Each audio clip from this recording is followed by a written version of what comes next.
बड़े गोविंद थे मन में देखो विचार, गुरु है बड़े गोविंद थे मन में देखो विचार।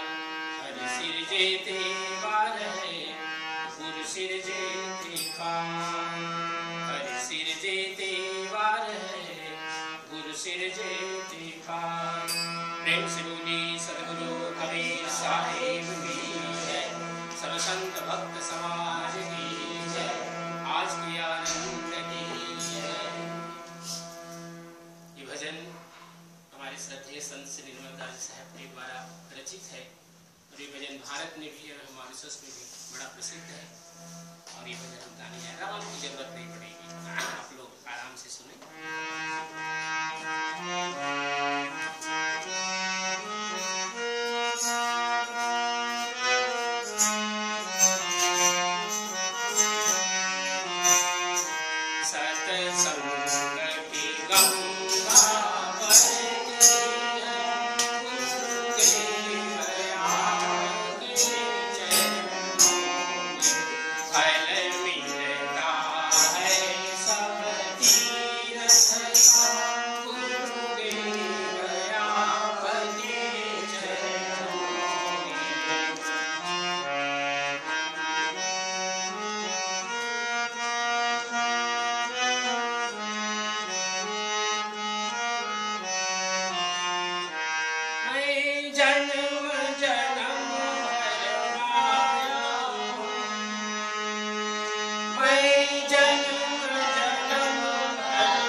जाऊं एक पल की तलाश में।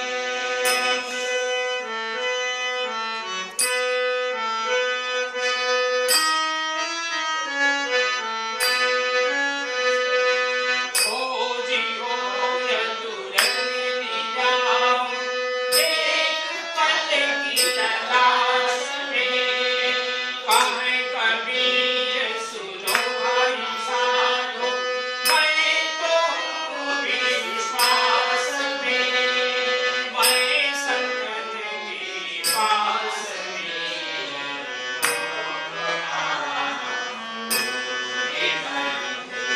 मैं तो तेरे पास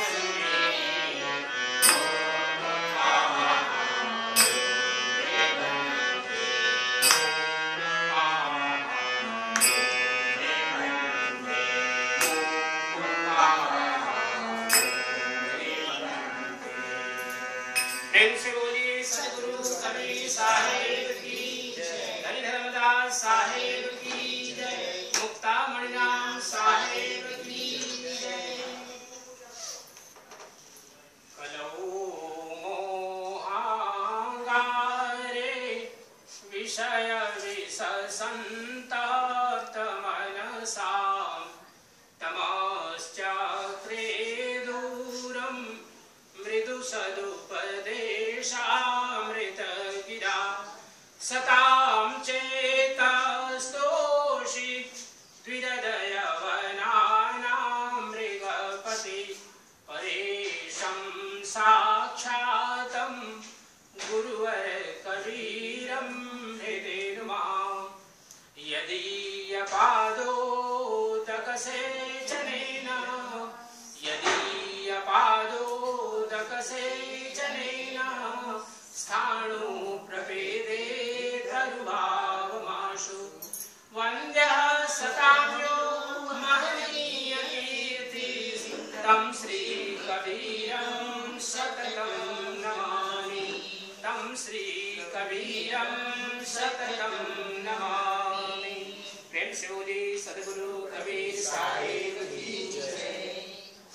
सत्य पुरुष परमात्मा हम सबके हृदय में विराजमान सद्गुरु कबीर साहेब, परम आदरणीय परम श्रद्धेय महान साहेब जी, आदरणीय पुजारी महान साहेब जी, आदरणीय साथी बहने, सभी भक्त हंसजन, परम पावन अवसर आज हम सब लोग इस सोना परिवार में उपस्थित हैं और उपस्थित होने का प्रकरण, लक्ष्य और प्रसंग यह है कि डॉक्टर कुमारी दीपा सोना जी का आज जन्मदिन है, वर्षगांठ है और इसके निमित्त से समस्त सोना परिवार, अभिनव परिवार, रामेश्वर परिवार और भी आप सबके परिवार से जुड़े हुए जितने भी भक्त हंसजन हैं हम सब लोग उपस्थित हैं।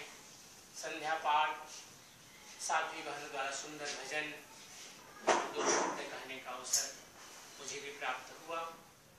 आज मैं सोच रहा था कि आप सब लोगों के समक्ष सद्गुरु कबीर साहब की पावन प्रसंग, क्योंकि कबीर साहब का जो इस कलयुग में समय था पूरे 120 वर्षों का समय था और समय है अभी लगभग 15 मिनट का समय है। अभी प्रसंग बहुत सुंदर ढंग से आप सब लोगों के समक्ष रखने का प्रयास करेंगे। सद्गुरु कबीर साहब की वाणी भक्ति का अंग सद्गुरु कबीर साहब के साखी ग्रंथ का सबसे बड़ा लंबा और बहुत ही सुंदर अंग है, अर्थात एक अध्याय है जिसमें भक्ति के बारे में बहुत से साखियां सद्गुरु कबीर साहब की वाणियों का संग्रह किया गया है। हम सब जानते हैं सद्गुरु कबीर साहब स्वयं कुछ भी नहीं लिखते थे, उनके साथ में रहने वाले जो शिष्य थे वे लोग लिखते थे, उसको फिर एक अध्यायबद्ध बनाते थे, उसको एक एक क्रम के साथ जोड़ते जाते थे। और इसी रूप में सद्गुरु कबीर साहब की वाणियों का जो उनकी मूल वाणियां हैं 600 वर्ष पूर्व की, उनको हम सब लोग साखी ग्रंथ के माध्यम से, बीजक ग्रंथ के माध्यम से, शब्दावली ग्रंथ के माध्यम से हम सब लोग उनकी मूल वाणियों को पढ़ते हैं, सुनते हैं और एक मन करने का अवसर हम सब लोगों को प्राप्त होता है। धनी धर्मदास साहेब और कबीर साहब के जो संवाद ग्रंथ है वो हम सब लोगों को प्राप्त होते हैं।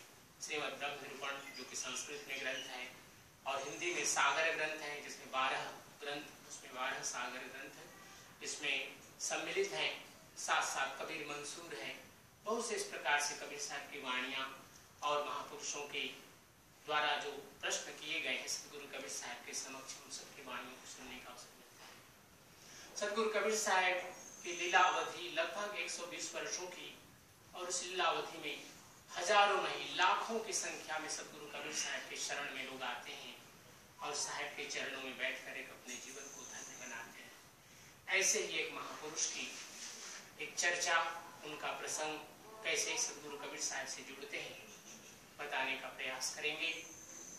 हम सबके जीवन में, जैसे मैं कहा था साखी ग्रंथ में एक साखी है, कामी क्रोधी लालची, कामी क्रोधी लालची, इनते भक्ति न होय, भक्ति करे कोई सूरमा, जाति वर्ण कुल कोय।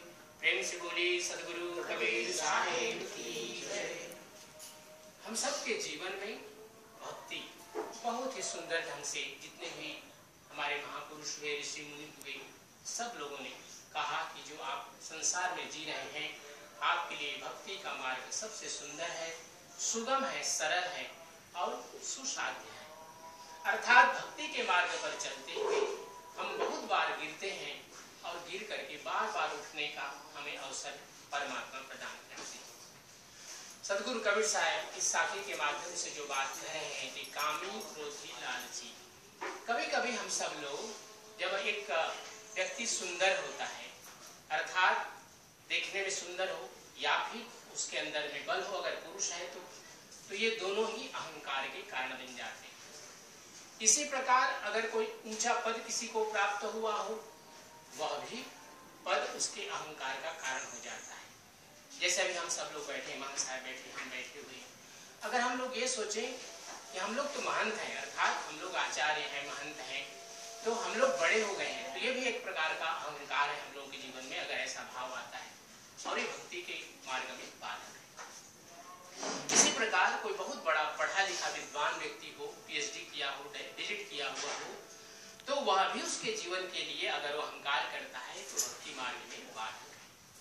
बहुत धन संपत्ति अगर जमा हो जाए तो यह भी एक प्रकार से भक्ति के मार्ग में अहंकार होने पर बाधक बन जाता है। लेकिन ये सभी के सभी चीजें साधक हैं अगर हम उनको सही मार्ग में ले जाते हैं। एक ऐसा ही महापुरुष सदगुरु कबीर साहब के समय में हुए, उसका नाम था सर्वाजीत पंडित। वो एक पंडित थे, आचार्य थे, गुरुकुल के प्रधान थे और काशी में रहते थे। काशी में वे थे और उनकी माताजी थी। उनकी माताजी कबीर साहब के कबीर चौरा, अगर आप लोग कभी गए हो वाराणसी में, तो कबीर चौरा स्थान पर प्रतिदिन साहब के भजन होते थे, प्रवचन होते थे, और उसमें काशी के बहुत से लोग आकर के उस प्रवचन में भाग लेते थे। तो उस पंडित जी के माताजी भी उस प्रवचन में, कथा में, सत्संग में, भजन में, क्योंकि कबीर साहब भजन गाते थे, भजन गाकर उसको समझाते थे। तो उस सत्संग में बराबर वो माताजी आती थी और वो जानती थी कबीर साहब का वास्तविक स्वरूप, क्योंकि वो भक्तिमती थे। जो भक्त होते हैं ना, तो सामने के व्यक्ति के भाव को समझते हैं कि व्यक्ति किस ऊंचाई तक पहुंचा हुआ है। इसी प्रकार से उनके यह जो पुत्र हैं, जिनका नाम अभी हमने बताया सर्वाजीत पंडित, उनका नाम था सर्वानंद, है ना, उनका नाम सर्वानंद था।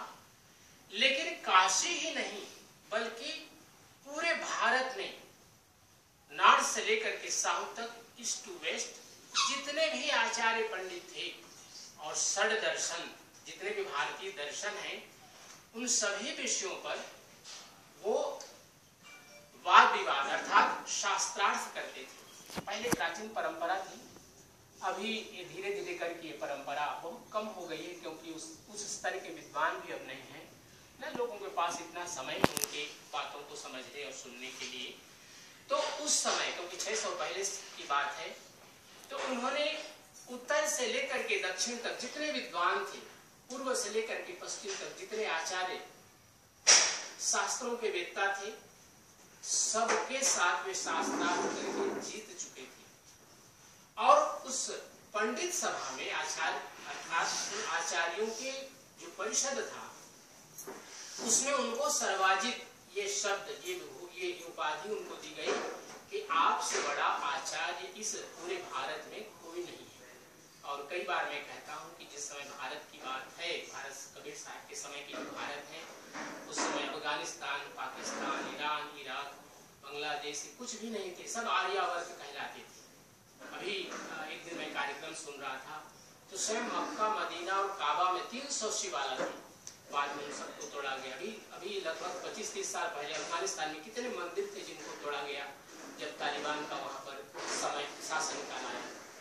तो ये आर्यावर्त बहुत लंबा था और उस पूरे आर्यावर्त में जितने विद्वान थे उस सभी को वो सर्वानंद पंडित हरा चुके थे और इसीलिए विद्वत परिषद ने उनको सर्वाधिक नाम से उपाधि दिया। सब जगह जीत करके। अब एक चीज और आप लोग बताऊं, आज हम सब लोग वाहन है, हम लोग पास में अनेक प्रकार के वाहन है, हवाई जहाज या जमीन पर चलने वाले अनेक तीव्रगामी परिवहन हम सब लोगों के पास है, कार आदि है। लेकिन उस समय यात्रा होती थी तो सब लोग अपने सामान को एक बैलगाड़ी पर लाद करके चला करते थे। ये पंडित सर्वानंद पंडित जी भी अपने ग्रंथों को, क्योंकि ग्रंथ होगा तभी तो उसको उसके बारे में बात कर सकेंगे कि भाई इस ग्रंथ में ये लिखा है, उदाहरण के रूप में एक विटनेस के रूप में उसको दिखा सकेंगे। इसलिए सभी ग्रंथों को वो एक बैल पर लाद करके यात्रा करते थे। और सब जगह जीतने के बाद वे पुनः काशी आए और काशी में अपने माता जी अर्थात घर पर आए तो उन्होंने अपने उपाधि दिखलाई, जो उपाधि सभी विद्वानों ने दिया था। माता जी को हंसी आई और अंदर अंदर रोई कि बेटा इतना बड़ा विद्वान, इतना बड़ा आचार्य, सभी शास्त्रों का ज्ञान रखने वाला, लेकिन यह भटक गया है। भटक क्यों गया है? जो ज्ञान इसके मुक्ति का साधन था उस ज्ञान इसके मुक्ति में बाधक हो रहा है। इसलिए उनको दुख हुआ और जब माता जी से उसने बताया कि मैं पूरे विद्वानों को जीत चुका हूँ, सबको मैं हरा चुका हूँ, इस अहंकार पूर्ण बात को सुनकर उनकी माता जी ने कहा कि अभी तुम बचे हो। एक संत कबीर नाम से कबीर चौरा पर रहते हैं, जाओ तुम उनको हरा करके आओ, तब मैं मानूंगी कि तुम सर्वाजित हो, अर्थात तुम सबको जीते हुए विद्वान हो। तो सर्वानंद पंडित जानते थे कि कबीर तो कोई किसी यूनिवर्सिटी, किसी विश्वविद्यालय, किसी गुरुकुल में पढ़े तो है नहीं, वो तो सत्संग करते हैं, भजन गाते हैं एक तारा लेकर के। उसको लगा कि तो बहुत सरल बात है, माँ बोल रही है ठीक है। अपने बैल पर पुस्तकों को लाद करके वो कबीर चौरा चले। कबीर चौरा थोड़ा ऊंचाई पर है, अर्थात सामान्य जो हमारा जमीन है उससे थोड़ी ऊंचाई पर है।